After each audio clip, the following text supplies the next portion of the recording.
Okay, hill. Hill is about 10 degrees. Scooter is not slowing down at all. Very impressive, really good motor. Extremely happy with that. I've had the Navee N65 for a good few weeks now. I'll talk about what I like and what I dislike about this scooter. I also test its braking performance along with its hill climbing ability with that 500-watt motor. What's good about this electric scooter is actually assembling it. It requires no screwing whatsoever. You simply just secure the stem and you lock in the handlebars. It's great, it's really fast, and so far the design of this I am really happy with.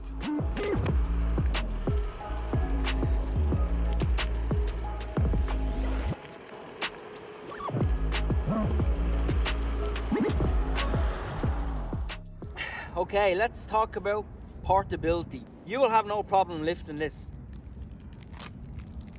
Of course, one thing that I would like to see changing is the grips on this. They're quite hard on your hands, so you would need to change them for something a bit more comfortable. You have a thumb throttle here. This is your power button, your set button, which runs off your display obviously. You've 3 gears, 1, 2 and 3. Top speed 25 kilometers an hour. You have a rear disc brake, you have a bell here, of course. Then you have this pin here, which attaches on the rear mudguard. Extremely sturdy design. And take a look at this light here. You can actually adjust it to whatever height you want, down on the ground, up a little bit higher, which is a really nice design. Folding mechanism is very chunky. It's one of the best ones I've seen, similar to the Navee N65 that I also reviewed. And the frame, take a look at this. This is quality. And the mud guards, look at that deck, nice and big. Charging port is sealed actually quite well. You have this flap here, then you have a lip, then you have a rubber there as well. From water resistance, it's actually quite decent. Back mud guard, nice and rock solid. Rear light, again the frame is one piece, runs right down. Another great feature is that the handlebars can turn right around and can be locked to store it in tight spaces.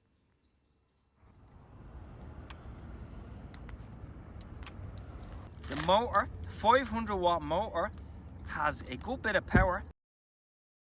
Okay, so the hill here is actually around 10 or 12 degrees. We'll give it a push and see what it's like actually getting up here. Let's give it a try. 9, 10, 12, 13, 14, 15, 16, 17, 18, 19, 20. Very good. Really happy with that. And the tires on this are actually chunky. It doesn't really come across on video. They're definitely 3-inch wide, apparently self-healing tires. And I didn't think I'd say this, but you definitely would not need suspension on this if you're going on general commuting roads. For off-roading, of course you would need suspension, but if you're just going from A to B, suspension is definitely not needed on this electric scooter. Okay, so let's test the braking. It does have actually regenerative braking. Yeah, the braking's actually really good on this.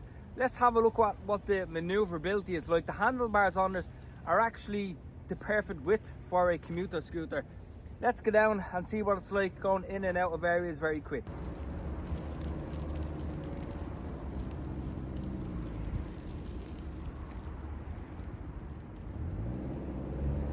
But there is something that's kind of bugging me a bit. You need to actually give this scooter a good few kicks to actually get moving.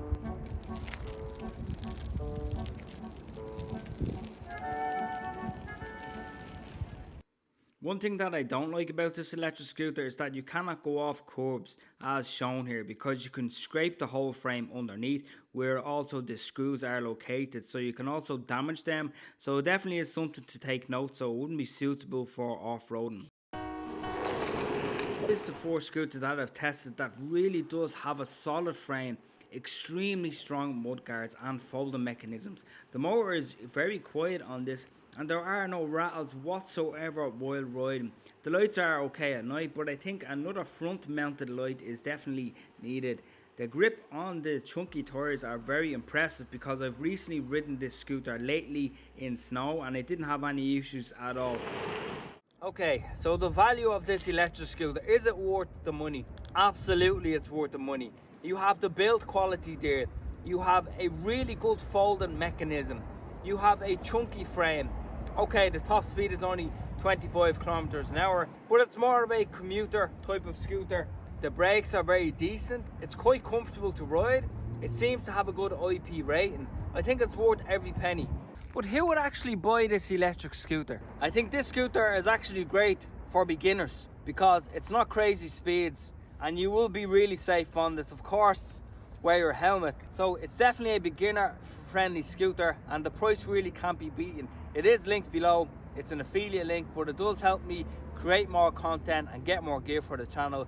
So if you purchase through that link, it does help me out and I really do appreciate that. In the meantime, if you have enjoyed this video, give it a like, subscribe, and I'll talk to you in the next video.